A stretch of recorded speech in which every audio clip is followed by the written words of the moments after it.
Hello and good morning. I'm Carol Master, anchor with Bloomberg Radio and Bloomberg TV, Bloomberg Business Week TV and radio. Welcome to Strengthening the Economic Resiliency, Investing in the American Worker. We have a great lineup. We are going to be talking for the next hour. It's really about investing in the future of the American worker. We're at just a critical point right now. So many issues that have been brought up as a result of COVID. We're going to talk about the plans, the policies, and the people that are really shaping the next era of American labor. I do want to start by acknowledging today's sponsor, Prudential, for their support. And they have some great research out. I've been looking over it. It's really interesting. And you can check it out. There's a handout. It's Prudential's Pulse of the American Worker Survey, Worker in Progress. And you can find it under the Handouts tab in the Q&A box on your screen. So I highly recommend that you check that out. Before we begin, though, as you know, we usually have a few housekeeping notes. So I just want to go over them. Make sure you're using Firefox or Chrome as your browser to take a look at our sessions today. If you're having any trouble with audio or the video quality, just try and refresh your browser. That tends to fix any kind of problems that are out there. You can also restore windows using the buttons, I should say, at the bottom of your screen. And really the size of each window is adjustable, so you can kind of play around with this. As you know, with all of our events, it's interactive. We encourage you to communicate with us, and we welcome your questions. To submit one, you can type it into the Q&A box on the platform and just click submit. Be sure to include your name and also where you are. We'd love to kind of include that into the conversation, give you a little bit of a shout out, I should say, on this Friday. Also, because it is interactive, we also love engagement on social media. So catch us on Twitter. We're at Bloomberg Live is our Twitter handle. And you can also use the hashtag #TheFutureOf. So with that, let's talk about the American worker, because we do have a great panel with us. Tamla Oates-Forney, she is with us. She's Senior Vice President and Chief People Officer at Waste Management. Jared Spataro, he is Corporate Vice President for Microsoft 365. And also with us is Rob Falzon. He is Vice Chairman of Prudential Financial. And as we mentioned, Prudential is sponsor of today's event. So let's get to it, because we have a lot to get over. We had a really spirited planning call. So let's talk about it. Guys, good morning. Nice to have you here. I do feel like I want to kind of set the stage with the big picture, first of all, because COVID has really, I think, upended everything in terms of workplaces, how we work, how we manage workers. And I do wonder, just to kick it off, is this going to be a moment in time when we look back 5 years from now and we're going to say this was a turning point for the American worker? And I do wonder, when we look back, we're going to say it was a good turning point or a bad turning point. And Rob, I want to kick it off with you. How do you see it, that big picture? Yeah, very, very much the way you articulated the first part of that, Carol. So good morning to everyone. I think you're going to look back at this period of time and say it was an inflection point in how Americans work. I think you're seeing that in a pandemic environment, we've gone to largely a remote work mode, and that it's actually working quite well. And I think the carry forward to that is that as we think about the future of work post the pandemic, this remote capacity that we have is going to be implemented in a much broader and systematic way, I think, throughout companies. I think the other part of it is the pandemic in going remote has accelerated a lot of the, what we were discussing before around the future of work and the digitization of our economy and automation of a lot of things. And so there's been a huge acceleration of that. Now, whether that inflection point turns out to be one that's good for workers or bad for workers, I think is a little bit up for grabs. To date, it's been good. Productivity's up pretty significantly, or maintained, if not up, I guess I should say. And in part, that's because of the adoption of technology and the fact that the workers have gained the skills to apply the technology that we have. But in a remote environment, and as the technology continues to progress, whether workers can keep the skills and gain the new skills, I think, is the question mark. And I think we're already beginning to see at the edge some fraying of that, where they're not getting as much learning, they're not learning as much on the job. The survey shows all of this. And that's the concern, that if we want to have this to be a good inflection point for American workers, I think we need to look back at how we're doing with regard to ongoing training for those workers. You gave me a lot of things that I want to drill down on: technology, as well as, just thinking about kind of this big picture. Tamla, come on in on this. Do you see it the same way as Rob does? Absolutely. But here at Waste Management, I have the opportunity of managing a workforce that's bifurcated. So I have about 35,000 employees who never left. They were always working on the front line, servicing our customers. So again, we looked at how do we change the way they work to keep them safe, but they were not working remotely. They were on the front line. And then I had about 10,000 employees that we moved from working in the office to working from home. So we were able to look at both extremes. And what it showed to us, it's represented the art of what's really possible. And we've gained efficiency. We've also gained better interaction with each other and customer service. So I like to look at it as a glass half full. But to the panelist's earliest point, I think it's something that we're going to have to continue to monitor to determine how do we lead, manage, and teach differently to ensure we're able to capitalize on all the great things that we were able to experience during this pandemic. So I want to bring Jared into the conversation because I know you guys have been collecting a ton of data and we're going to go through some of the data points at Microsoft. But broadly speaking, how do you guys see it? Are we at a big turning point? Is it going to be a good turning point or a bad turning point?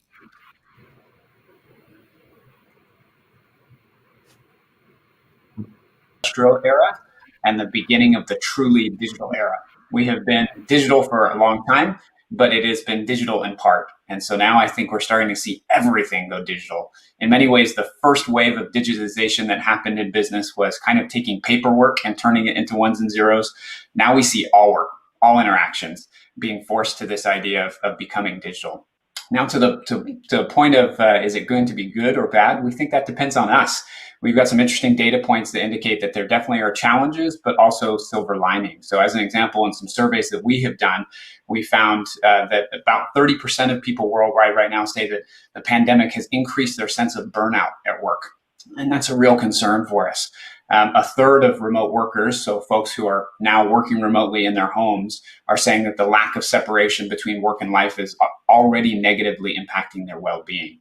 But at the same time, we're seeing people who are saying that they're excited about being able to have more flexibility in the workplace.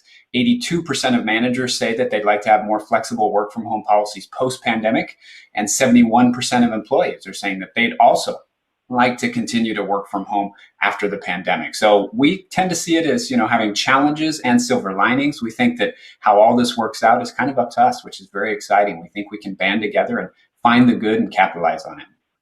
I want to talk more about burnout in a minute, but Rob, I know you guys at Prudential have also done some research and you found that in your survey, aside from compensation, put that aside, the number one reason that would encourage American workers to stay at their current employer is flexibility. That's number one. So workers, like we said, some of this has certainly been out there in the employment psyche, but workers want to have options here, Rob.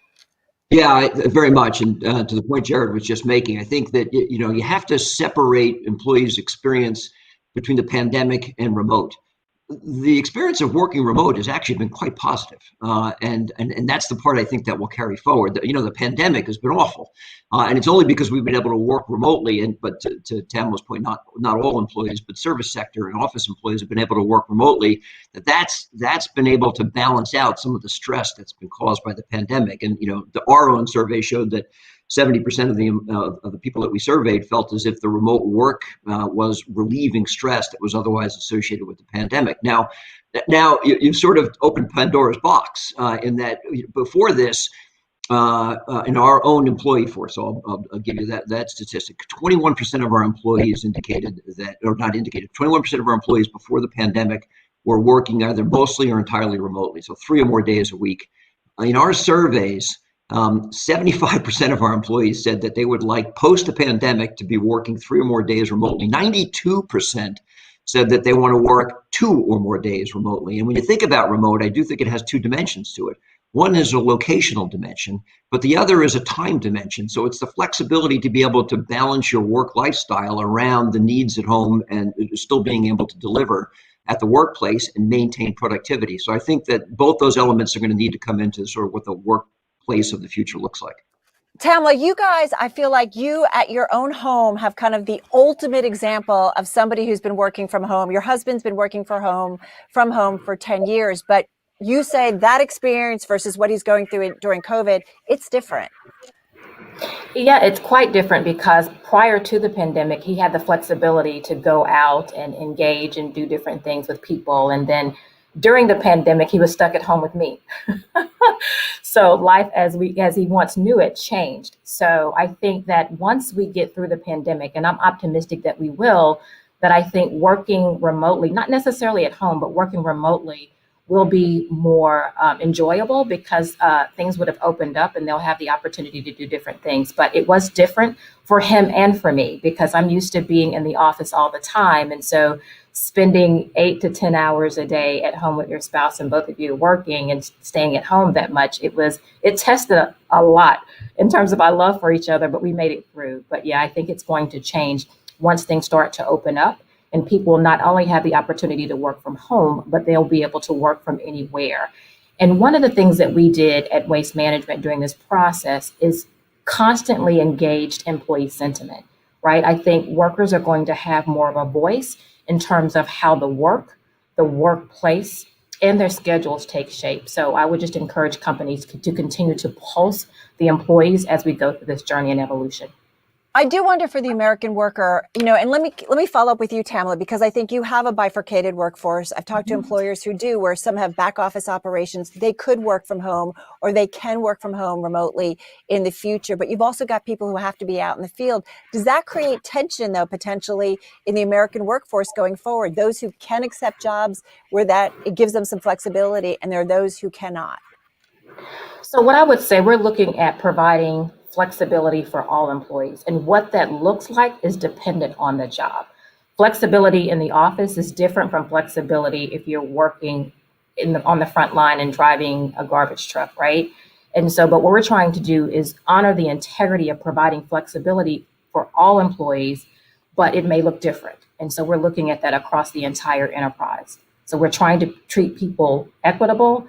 But again, the application of equity is going to be different depending on their role, because we also have to serve our customers. So imagine a world without us, it would not be pretty, and the pandemic would be a lot worse. Right, exactly. On one point on that flexibility point, flexibility also includes being able to get back into the office. What I think is interesting in the survey is, people don't necessarily want to Tamala's points, working wholly from home or wholly remotely is not necessarily the positive experience that they want. Hybrid type arrangements where people can get the benefits of culture engagement, ideation, planning, the things that we come together for in the workplace. I think there's a desire amongst people to do that. The question becomes, what's the balance between that and remote? Jared, it's interesting because Microsoft plans to let workers basically work remotely even after COVID, and we're increasingly seeing more companies do that. What's the thinking? What's some of the conversations that you guys are having at Microsoft about that? The upside to it, maybe the downside to it. Yeah, for sure. We've announced a policy that said even post-pandemic that our folks can work up to 50% of their time remotely without even having to consult their manager. They can do even more if they work with their manager, but that's kind of like the blanket statement that we've made. If I take a step back for a moment, I think we've hit some great things. We've hit flexibility in terms of work time. We've hit flexibility in terms of work location. What we're seeing right now is that this idea of working remotely can also enhance our ability to draw talent in. Up to this point at Microsoft, there was a large gravitational pull that brought people here to the Pacific Northwest. Not everyone wants to move to Seattle. And we've already started to see our flexibility is opening up our pool to be able to reach out to workers. And we're really excited about that. That's an upside. The downside then becomes, up to this point, we feel like American businesses have historically used location as the way to create culture, social capital, to bond teams together, to create a lot of what made a business tick. That was all dependent on location. So what we're seeing already, as I go out and talk to customers all across the world, is customers are saying, hey, we're absolutely going to actually reduce our square footage. I'm hearing that across industries and in fact, across continents. We're going to reduce it because we think the future of work requires less square footage of office space. And we're going to end up using that office space very differently. It used to be, for instance, pre-pandemic, when you joined a company, they'd sit you down in a space and say, here it is. We expect you to show up here every day. This is where you get your work done. And just recently, I was talking to a customer, large manufacturing customer in the United States. I asked them, what's changing about work for you? And they said, we are realizing that work is no longer a place. It is the value you provide for our company. That was a huge change in their mindset. And that translates into recognizing that we're going to start issuing people not physical workspaces, but cloud-based digital workspaces. And they're going to be able to use those at home. They're going to use those in the office, and they're going to use those everywhere in between. That's a really big shift in how we think about what work is and how it happens. So I wasn't going to go there, but let's jump in because Tamla, on our planning call, you brought up this whole idea of then what happens to company culture. I mean, we've had a lot of conversations. Bloomberg has a very distinct culture. It's a little frenetic, high energy, people kind of running into each other. It's really quiet here right now. It's a very different place. What happens to company culture, though, when we have this flexibility? I think that is going to be the biggest challenge with this pandemic is how do you maintain your cultural connection while being socially distant?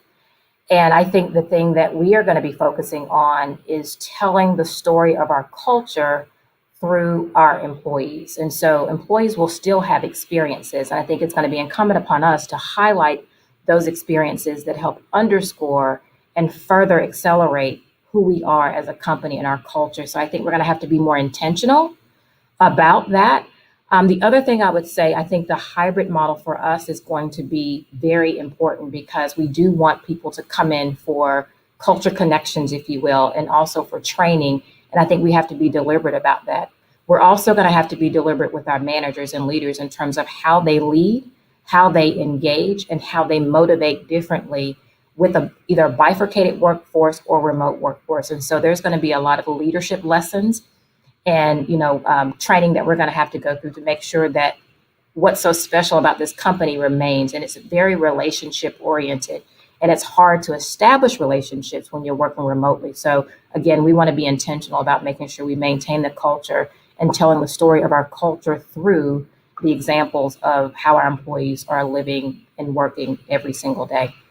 I was talking to yeah, go ahead. No, come on in. Do you mind if I jump in on that one? What I'm seeing around the world as I talk to customers is that this is top of mind. Culture and social capital and training. They're wondering, like, how do we do this? And what I would say is that we are already starting to see a trend where spend that was very location based on employees. So meaning workspaces as an example, trainings, those types of things. They're moving from what I call analog, so location or proximity based, to digital. And this is going to be a major trend, I think, in the American workforce, is how that analog spend shifts to digital spend. And it's really important, I think, for business leaders and even for workers to really consider, oh, I see. I'm never going to be able to get back in the office with everyone on my team at the same time like I used to in January of 2020. That just isn't going to happen again. If that's the case, how do I invest? What do I need to buy, purchase, put in place to keep that culture? Because I look across here and I think, yeah, of course, culture is what makes a company and differentiates it. And that's a big shift that we're seeing right now. Rob, what are your thoughts in terms of company culture and what happens as a result of all of this? Yeah, culture isn't defined solely by the office space. I want to make sure that's important. That is a dimension of it, how we interact with each other, relationships that we develop. And frankly, the strength of those relationships is what's allowed many companies to be so effective in a remote environment, because they've established working relationships that can sustain in a remote environment. But culture goes well beyond the office experience. I think about culture, it's defined by the relationship that companies have with their customers. It's defined by the relationship that companies have with their employees, and it's defined by the relationships that they have with their communities as well. And with respect to the relationship with the employee, a component of that absolutely happens at the office place, historically has, and will continue. But a big piece of that are the kind of investments that you make in your people. And the benefits and the care that you provide. And so having, paying people well and giving them benefit packages that provide the kind of security that they need in times like we've got now, that helps define culture as well. And what we found actually in our surveys, both internally and externally, is that culture took a jump immediately into the pandemic. And you sort of scratch your head and say, why? And in fact, not even immediately, but our most recent survey, culture scores went up. And the reason for that is what employees are witnessing is how their companies are responding to this pandemic, how they're taking care of their employees, how they're taking care of their customers, and how they're engaging with their communities to help as well. And those are all factors that help define culture as well. Now, these are things that are important to sustain, and the engagement with employees has to go beyond, helping them through the pandemic to now pivoting to, we have to help you post the pandemic to have the skills that are going to be appropriate. And to Jared's point, that digitization of your learning experience is absolutely going to be a part of the future, but it goes beyond that. That's just the tip of the spear. you have to think very differently about how you train and evaluate and develop your employees, and shift from this old model of, we think about experiences and resumes of experiences, to one where we think about skills and resumes of skills, and how do we map those skills to the jobs and the opportunities that we have in the future. And that's sort of a higher level of application of our artificial intelligence, something we've been investing a lot in. We've created something we call the accelerator to do just that. You take your resume of experiences and it diagnoses it and puts it into a resume of skills that can then map to open positions that we have in the company. That will help sustain culture, because that's about helping your people to develop and successfully move on in their careers. Recently launched, I think it's something called Gigs, right? And it's kind of that whole idea of employee development.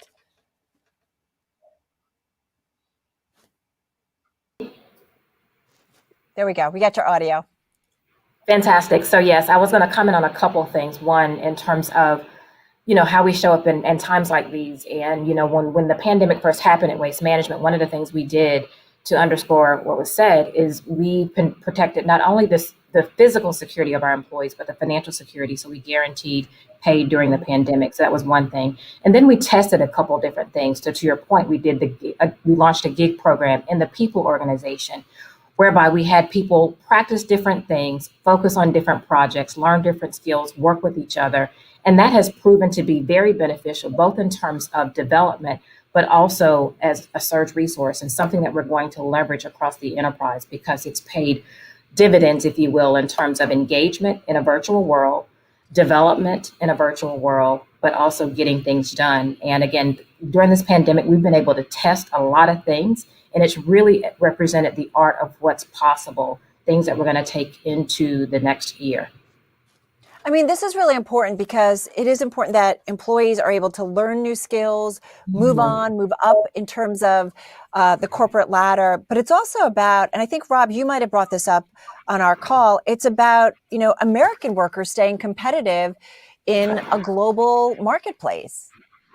Yeah, I think it's one of the biggest challenges that we've got. We had that challenge coming into the pandemic.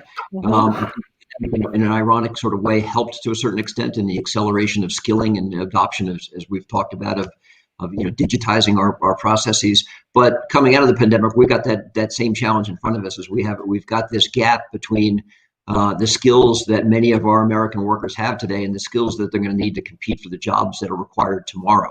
And those jobs that are required are the ones that will allow us to be competitive on a national and international platform.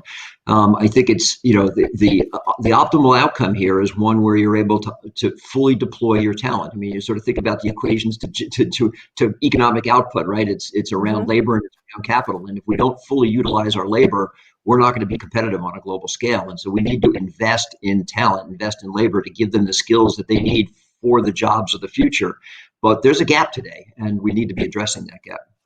Yeah, and it's something then in a following conversation, we're going to talk a little bit about how do we kind of upskill a lot of workers that have been left behind. We're going to do that with the president of the Philadelphia Fed, Pat Harker. So we're going to dig a little bit deeper into that in just a moment. One thing I want to ask you, Jared, what are your thoughts in terms of making sure workers are staying, your Microsoft workers are staying, have the right skills, they're able to advance, they're able to kind of move around in this era where everybody's working from home?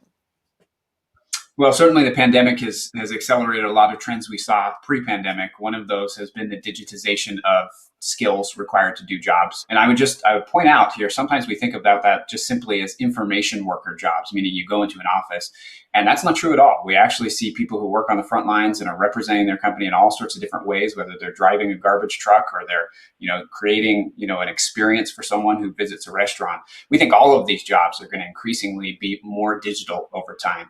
And as we look at the opportunity here, we also see that employers and the spend that they have been putting towards this training has stagnated over the last 2 decades. That's really important to recognize. So we've got an issue here. The skills demand is going up. The investment from employers isn't really keeping pace. So we've partnered with LinkedIn.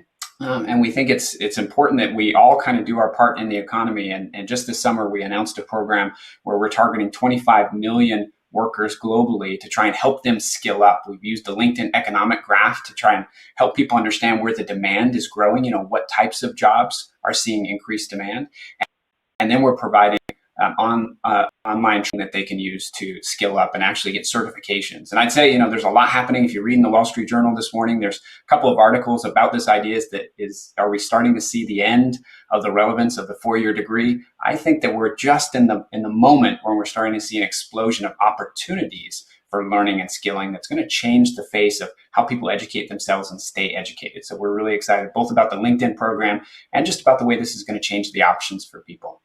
Hey, I want to bring in one audience question, if I may. Linda asking, can you give specific ideas you plan to institute to engage your staff and maintain culture? And I do think we're all trying to kind of figure out, we've done the Zoom cocktail hours, we've done a lot of different things. Rob, any thoughts on that?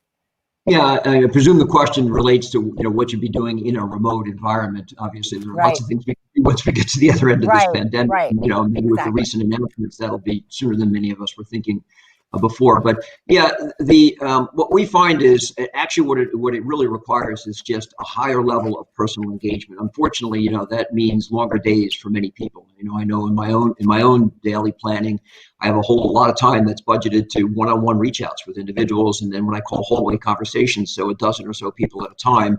And you need to make the investment in that. So the communication, I think Tamla mentioned earlier, or someone was mentioning that, the communication is so key to sort of building culture and maintaining it, and particularly in this environment. And I think that's the single greatest thing that you can do. It's about constantly messaging and checking in, because people are experiencing, many of the things that they're experiencing are not going to show up in the workplace dynamic. It's going to show up in a one-on-one conversation. And that's a difficult thing to do. It puts a lot of stress on managers, and we see that in our surveys, but it's a necessary thing for us to be doing during this pandemic in order to be able to ensure that the health of the employee is there. Now, there are other things that you can do that are important, and it gets to be around the benefits that you're providing. And it's the flexibility of, if you've got getting with your kids at a certain point in the day, no meetings during that part of the day, and that's okay. It's around providing healthcare coverage for whatever level of support you need in face of testing or results from the pandemic. It's around childcare support. So I think there are benefits you can provide your employees that will help from a culture, but the single greatest thing you can do is be communicating with them and making sure you're staying in touch with where their stress points are, so that you can try to alleviate those either on a programmatic basis or an individual basis as you become aware of them. If I could comment on that. Please. So a couple things that we did, and I think it's been very beneficial to us, and we launched this during the pandemic. So we have now an app called WM Now. So we push out a lot of information, so everybody's on their smartphone, so they get a lot of information. And I know it's not in person, but it's real-time information. During the pandemic, the leadership team, up to and including our CEO, we were out with messaging pretty much every single day, and then it went to weekly. So the constant communication.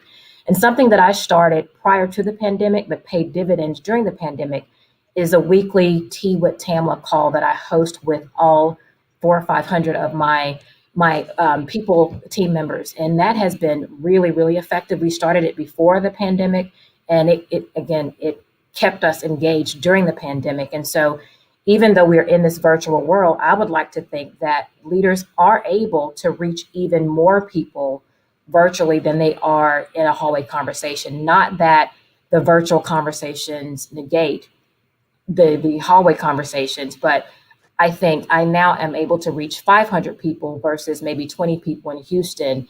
And you just have to be intentional. You have to make the time to do it. It has to be an engaging platform where you're not just talking to your employees, but you're engaging with them and allowing them to have input in terms of what is taking shape. And that's proven to be very beneficial, but it has been intentional. It's been a focused effort and something that's been consistent and ongoing. And I think that's what leaders have to focus on. You have to make time for your people, because it could be very beneficial. I kind of have a hot button question, and I want to get to it. Angel wants to know, what's the opinion on Deutsche Bank's suggestion of a 5% tax for remote working? Anybody have some thoughts on that? I have some thoughts on that. Of course, the tech guy does. I think you're going to see very difficult to maintain. I don't think it's a great idea. I think it's going to be difficult to maintain, because this idea of flexible remote work is going to become a perk of a job that's going to pull talent. We see that in our industry already. I think tech is a little bit of a leading indicator. If you don't keep up, that's fine. That'll be your choice as a business, but you will not be able to compete for talent in the same way. We see that war playing out in tech right now. And so I would just say you have to be really careful taking away flexibility that other people are going to use as options. Yeah, I couldn't agree more, Jared. I think the idea that you, some way or another, an employee has to bear the cost of being remote or should get paid less because while the employer is in Silicon Valley, but they're living in Arizona or something where it's a lower cost, and you think you can therefore pay them less for that. I don't think that's how markets work, and I think that that's probably not sustainable, and you're clearly not going to be a magnet for talent to the extent you take those approaches. Hey, one thing I want to ask you all. Oh, go ahead. Do you want to come in? Go ahead, Tamla. No, I was going to say, ditto on everything they said. Should not be punitive. It should be something that's a progressive move for all companies. So I completely agree with my colleagues. One thing I want to ask you that I think is really important in terms of what the future of American workers, what it looks like, especially as you all seem to be kind of on board that we're going to see this hybrid environment. We're going to see more remote working. But I do wonder about burnout and technology. Jared, you guys at Microsoft had a stat. I think it was one day in March, you had a new daily record of not you, but I think you did a survey of 2.7 billion meeting minutes in one day. It was a 200% increase from 900 million on March 16th.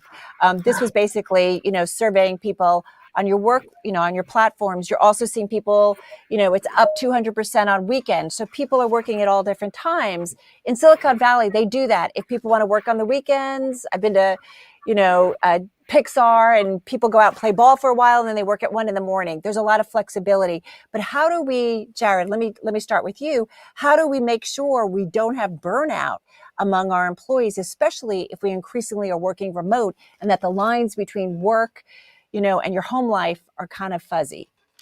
Oh, it is a top of mind for all of us right now. Just to build on some of those stats, we have seen 55% more meetings and calls on our platform than pre-pandemic. So like literally 55% more of these interactions you didn't have previously. And then we've seen weekend work go up 200% as we track the telemetry. So that's not survey data. That's us watching in aggregate form. People use what we call Microsoft Teams, and we collect those signals and are able to kind of see broadly what's going on.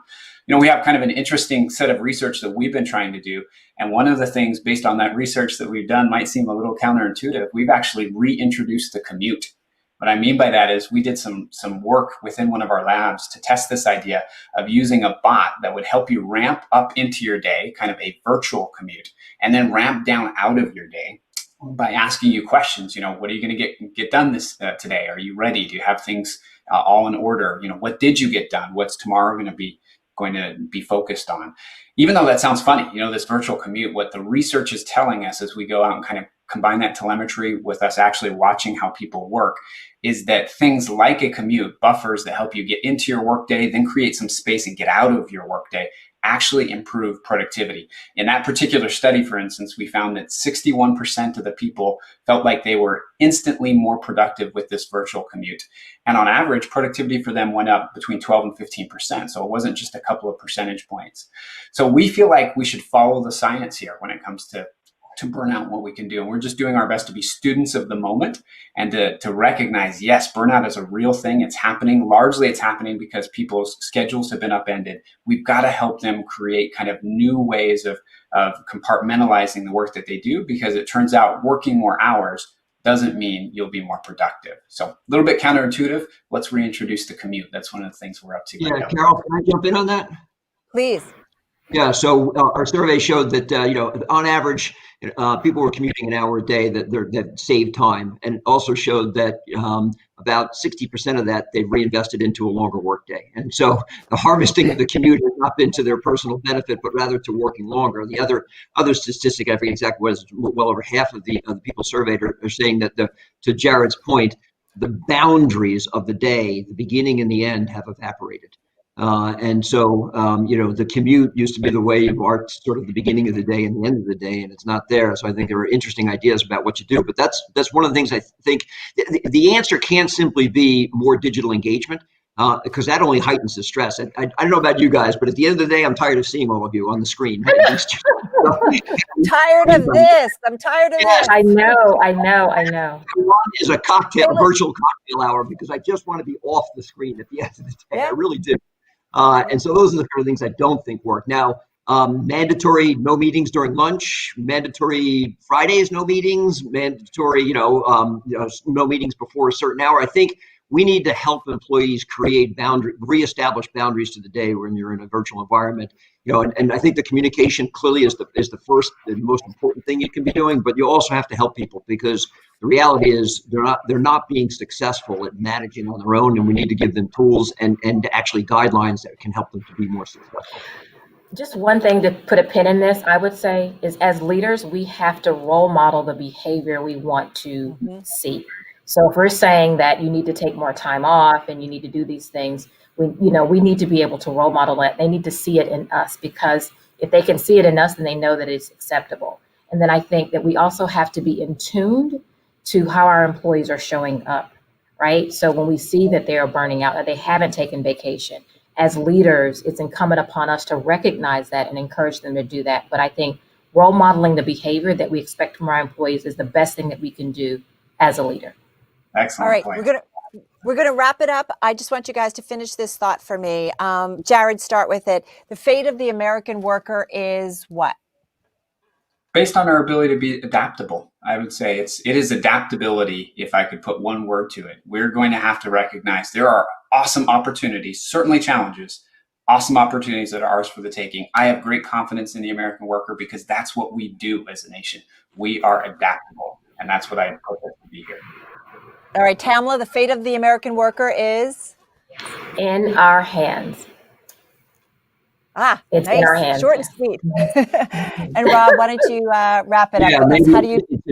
It's the fate of the American worker is actually a good fate. When we look at we've had lots of histories of transition, of industrial revolutions, right? We're in the fourth, fifth, whatever, know how you want to label these things. There's been disruption during that transitional period every time. But every time at the end of it, workers come out being more productive, and the economy winds up being better off, and society winds up being better off. So we'll get to the other end of this. We just need to make it a better transitional experience than what we've seen in the past in other industrial revolutions. You guys are amazing. I could go on for another 30 minutes, but thank you so much. Have a great weekend. Rob, Tamla, and Jared, thank you so much. Really a spirited conversation, and I really appreciate it. Be well, everybody. Thank you so much. Get some rest. Yeah, everybody as well. Put your phones down occasionally. All right. And for our audience, don't go anywhere, because we still have more to come. Earlier this week, I had a chance to catch up with the president of the Philadelphia Fed. We're talking about Pat Harker, and we talked about what it is going to take to get Americans back to work after COVID and really help rebuild our economy. So check out this conversation. President Harker, thank you so much for being with us. Really appreciate it. And we're going to get to some of the amazing work that you and your team at the Philadelphia Fed have been doing when it comes to creating economic resiliency and workers. But before that, I kind of want to just set the scene and the backdrop, because we have so many big stories this year. You're in Philadelphia. We know that was in the news a lot because of the election and the race. What I'm curious about is, how do you see the election outcome, new leadership potentially, new policies, and what that means for workers in Philadelphia specifically, and what it means for workers around the country, many of which are really struggling right now? So first, thanks, Carol, for having me on. And without getting into the specifics of the election, I think the message that I take away from this is workers want to, feel like they're valued and that they're rewarded for their work. And people who haven't made it yet, right? People who want to get into the middle class, they need a ladder up. They need a rung up on the ladder. They feel frustrated. And that's not just in the urban centers. That's true across the country. I think about my district in rural Pennsylvania. They feel the same way. So I think that's the work we're trying to do at the Philly Fed, is to figure out how to accelerate that process to bring more people into the middle class. And we're going to break it all down. What do you think about, though, in terms of a new administration, in terms of leadership, and in terms of really the meaningful policy discussions that we need to be having when it comes to workers? Because it's amazing, and you and I talked about this a couple of weeks ago, in terms of forgotten workers. It's not just a 2020 thing. It's been around for years. Right. Exactly. And I think first, I'm looking forward to having policy discussions, right? Deep policy discussions, having a debate. This is the nature of our democracy, having that debate. And I think this is worthy of a serious debate. I think this is one of the most critical problems we have, because if we don't solve this problem, then people lose hope, right? And when they lose hope, lots of bad things happen, whether to their health or to their communities. So we've got to focus on this right now. So I also want to ask you one other macro. What is the economic backdrop that we're going to be dealing with as workers? One of the things I know we have a lot of conversations in our newsroom is workers are worried. They're either worried about keeping their job or they don't have a job. What's the economic backdrop we're going to be dealing with for the next 6 to 12 months? So start out quickly. Before the pandemic hit us, we had a strong economy. It wasn't perfect. It wasn't perfect for everyone, but it was strong. This pandemic has shown us a lot of problems that we have, underlying problems we've had in our society, whether they're racial injustice and inequity, or just the fragility of somebody and their family in terms of their well-being. That has now been exacerbated. Plus, it's accelerated trends we already saw with respect to automation and other trends that we saw. So this pandemic, I think, we're not just going to snap right back to the previous economy. I think that's unrealistic. There are people, though, that need to be retrained. This has accelerated, for example, trends in retail, right? We've seen that. I don't think retail is going to come back in the same way. So we're going to have to figure out how to retrain that workforce, and not just to get a different job at the same pay, but ideally at a better job with higher skills. How worried are you about the U.S. labor force when you think about it overall? Because you know what's interesting? I feel like if you go back to when the major auto companies, right, all over Detroit, I mean, you know, working in a Ford plant or a GM plant, that was a great middle-class job. You supported your family well. Those have been gone for a long time, and I feel like now we're going to see another cycle of that hit the American worker. But it's up to us. I really believe, I'm an optimist. I'm an engineer by training. I'm an optimist. We can solve this problem. This is not some problem that can't be solved. If we put our minds to it and collectively put our minds to it, government, business, nonprofits, we can move this. And this is the work we're doing at the Philly Fed that we can talk about. Well, so let's talk about creating economic resiliency when it comes to American workers. You guys have a program. It's called the Economic Growth and Mobility Project. And as you said, Pennsylvania, Philadelphia, you reminded me, the poorest large city in the United States. So you guys have really been looking at your backyard in terms of what, again, has been a systemic problem. Tell us about this program and what you're doing. So it starts from decades of work we've done and a major conference we do every other year called Reinventing Our Communities, which I really like this conference. It brings together policymakers, academics, philanthropies, business leaders to mix it up to figure out how to come up with practical solutions to solve the problems we face. We then doubled down on that when we put together our Economic Growth and Mobility Project, or what we call EGMP. EGMP has 3 legs to this stool.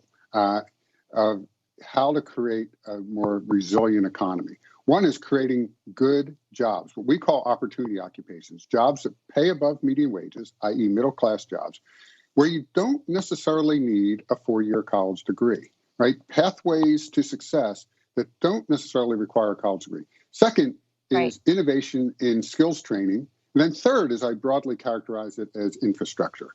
Housing, transportation, broadband access. You could put healthcare access in that. If you can't get to a job or the job can't get to you, you don't have a job. So you have to solve all 3 of these things together systemically to make a real difference. That's the work we're doing right now.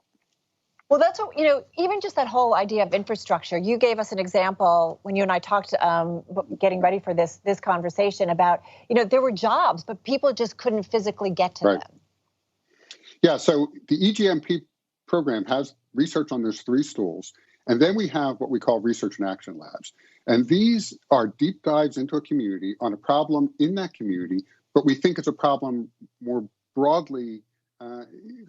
People are suffering this all across the country. So the first one we took on was Northeast PA.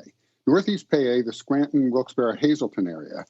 There were jobs out on the highways. There are logistics jobs, truck repair jobs, et cetera. And by the way, these jobs can be good jobs, like truck repair, diesel mechanics can make upwards of 6 figures in these jobs.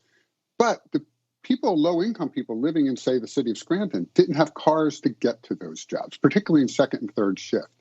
So we organized a conference. We brought some national experts in, And then we helped organize a group with a local university at the heart of this to help solve that problem. They now have something called NEPA Moves, Northeast PA Moves, and they're solving this problem. They're figuring out how to do this. What I like about this story is Geisinger, the main healthcare system up there, they were all in on this. I mean, they were very supportive.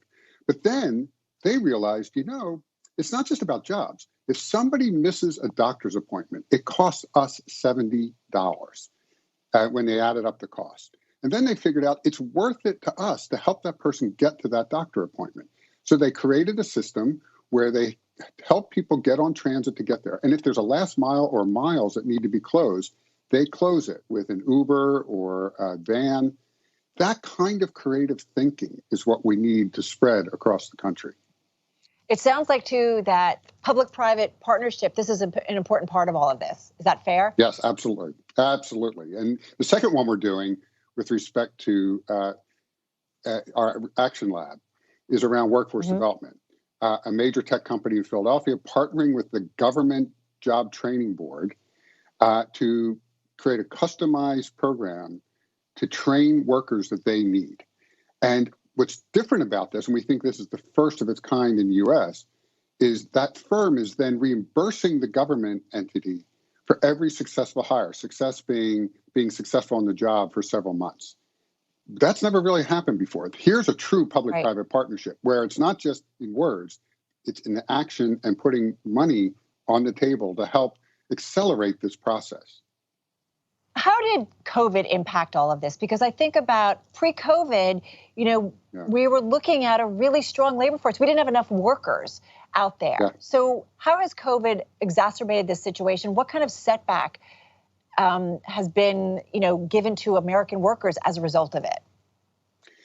So as I said earlier, this tragic pandemic we're living through has accelerated trends we already saw in training. Right. So automation being one of those. And we know those jobs that are being automated are often jobs held by low-income people, by women, and by underrepresented minorities. Our research documents that, and there's others who have documented that as well. So that's just made the situation worse for people who are fragile. I mean, their situation economically is very fragile. And so here is where we really need to focus on retraining those people into different jobs as quickly as we can. And there are jobs for them. I mean, one of the studies that we did, which I'm really excited about, our economists and the economists at Cleveland Fed looked at the following situation.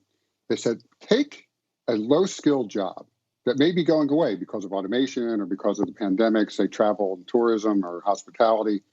Map that skill set that they have, like a sales skill set they can sell, to a higher paying job. And what's the skill set that you need, the training that you need to do that? They looked at 33 metro areas across the U.S.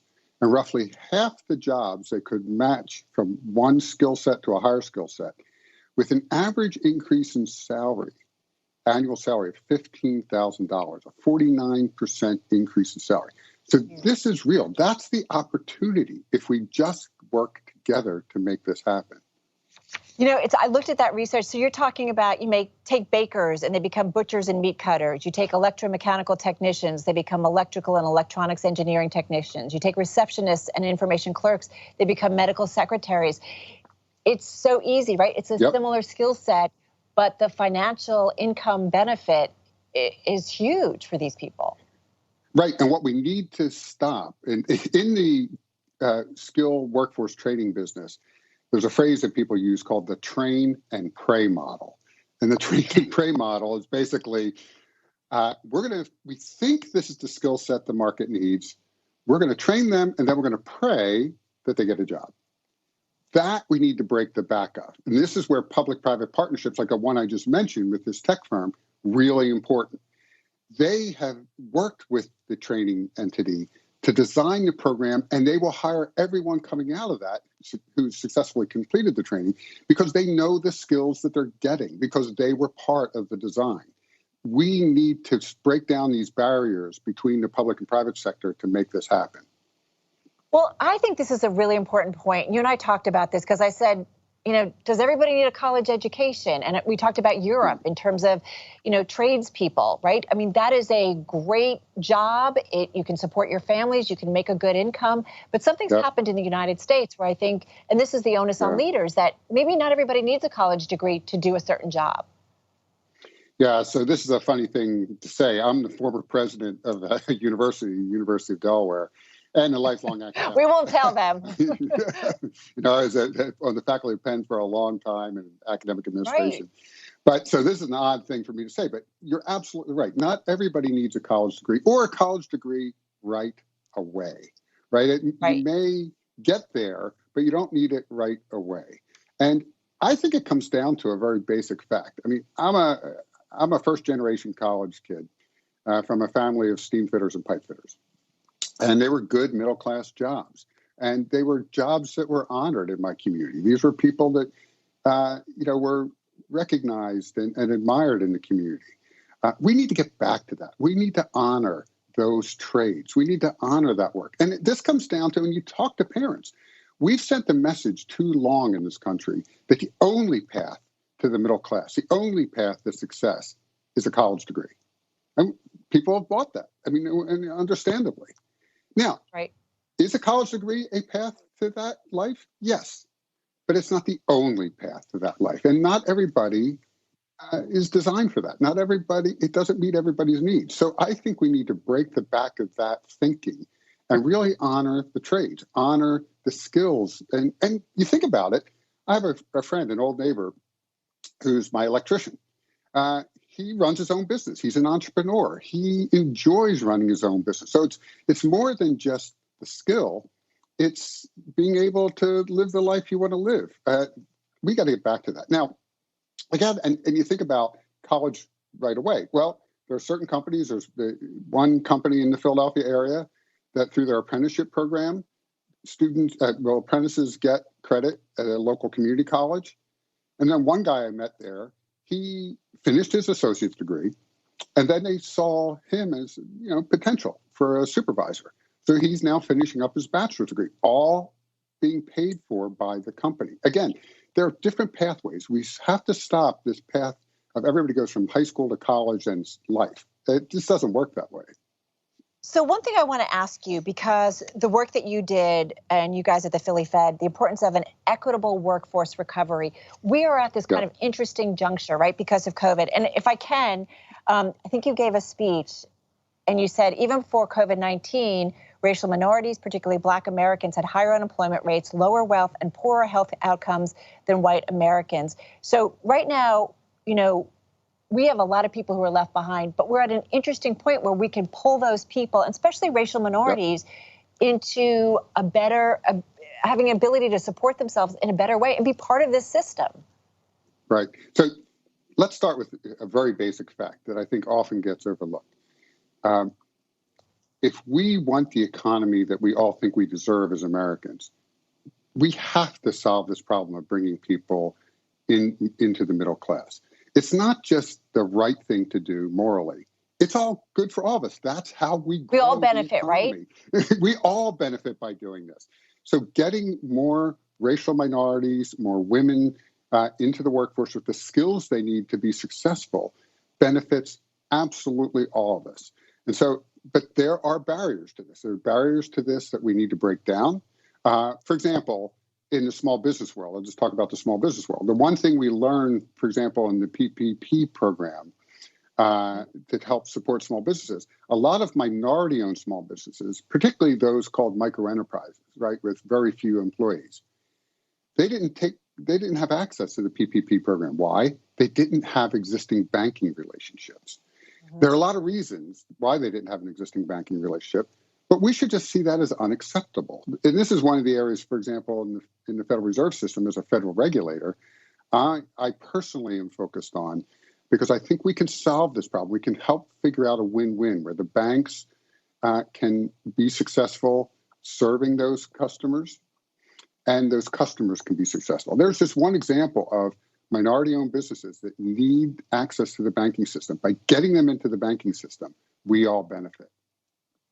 Well, and if I can follow up, because the Federal Reserve does work with the financial system within the country, how come we haven't been able to fix this? Because I do feel like small business owners, as you said, micro enterprise business owners, constantly, and Black Americans, people of color, are constantly left out of the financial system, and that hurts them. Yeah. So some of it is, some of it's very basic, and there's work going on. For example, if you think about credit scores, so this is all based typically lending in an institution on credit scores. Right, you don't really get a decent credit score if you rent versus you own a home. Right, you don't get credit for paying your rent, your utilities, et cetera, on time. Well, this is something we can change by working with the industry. We can figure out a way to create new metrics that where they don't take on more risk than they want to, but then the customers can benefit. There's just one example of the many things we need to do to try to break down those barriers. So one thing I want to go back to in terms of having the right skills, because our sponsor of this event, Prudential, they've got a survey out. And one of the things that jumped out was that more than a quarter of American workers, 27%, are concerned they will not have the skills for the jobs that will be available once the economy starts back up. Because we've talked a lot at Bloomberg about disruption, industries, retail, you name it, medicine, it's all changing. Right. How do we address that? This goes back to the research we were talking about. We actually know what those jobs are. We know the skill sets that are needed for the jobs in the future. This is not an unknowable problem. This is not an unsolvable problem. We just need to put our collective minds together to make it happen.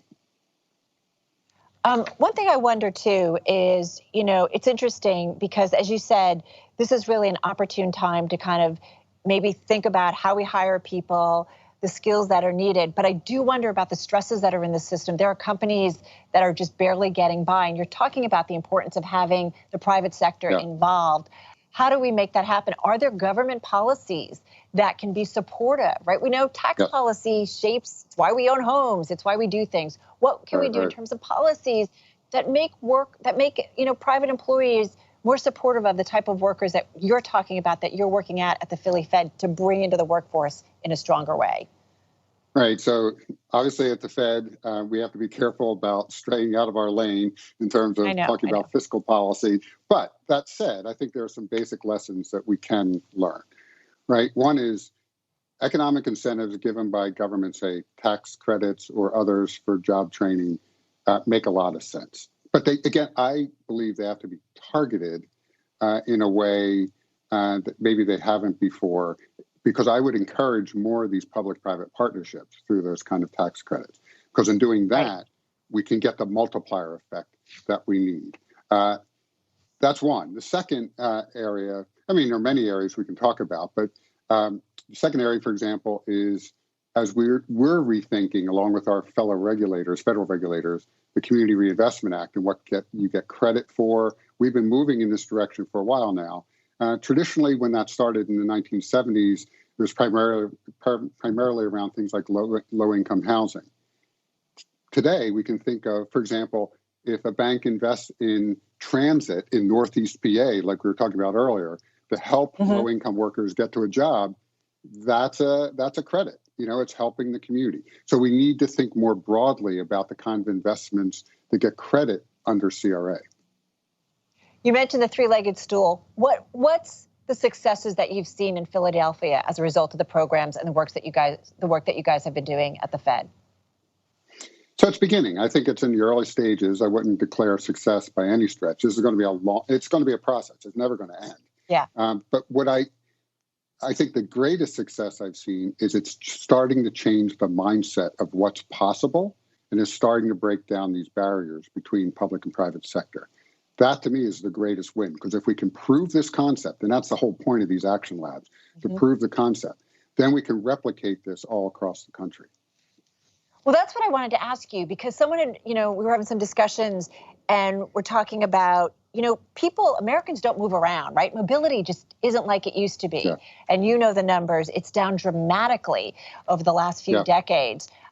Do we need Americans to be able to move around? How do we make what you guys are doing and started in Philadelphia work across the country? Because it kind of breaks my heart to look at some of our major cities and they're not strong. And ultimately, if you don't have strong cities, you don't have a strong country.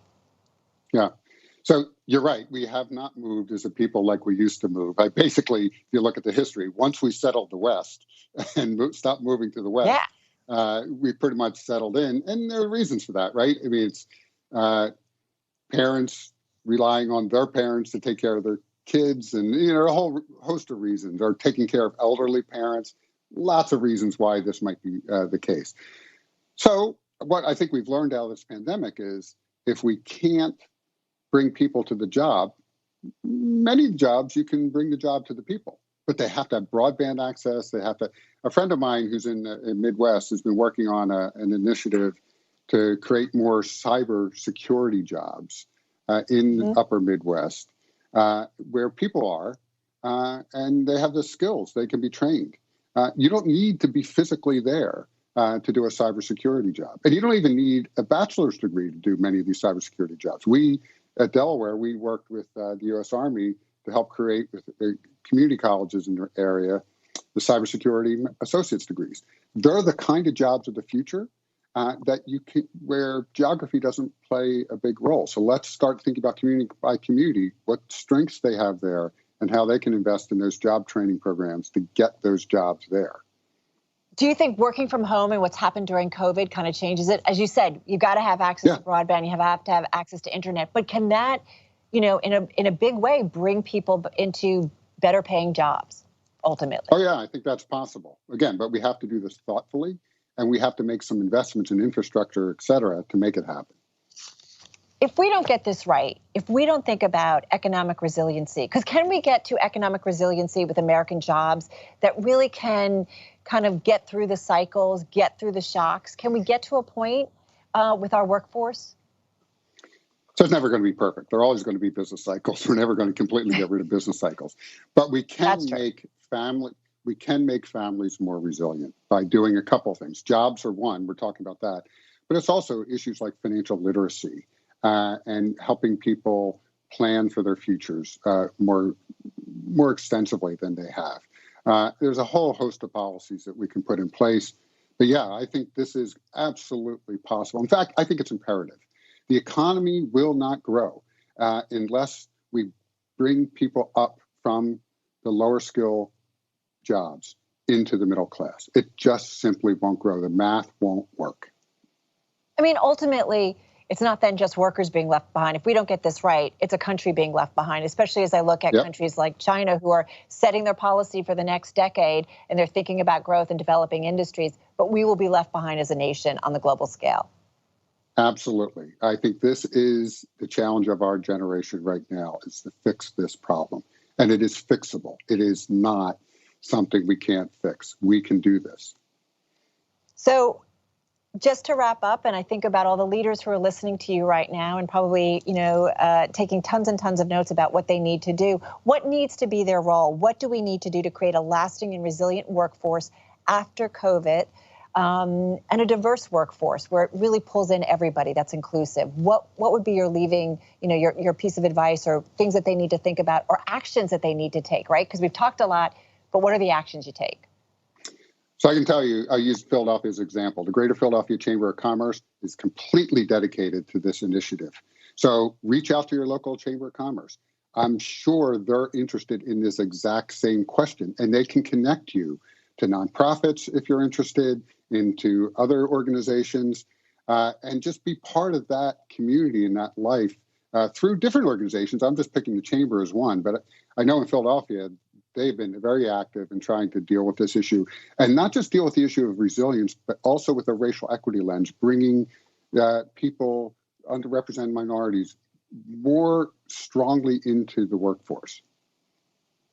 All right, we're going to leave it on that note. President Harker, thank you so much for your time. Thank you. And for your really thoughtful and insightful conversation. Really appreciate it. Take care.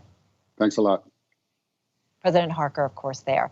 We also want to say thanks to our sponsor, Prudential Financial, for their support of today's program. You can find their latest report, Pulse of the American Worker Survey, special report that's under the handouts tab. Please definitely take a look. It's really fascinating. And I also want to give a big thanks to all of our speakers and to all of you for joining us. If you missed any part of today's broadcast and program, you can find links to the full videos via social media at Bloomberg Live, #TheFutureOf. do engage with us there. We love hearing from you. Thanks so much again for being with us. Have a great weekend, everyone. Stay safe.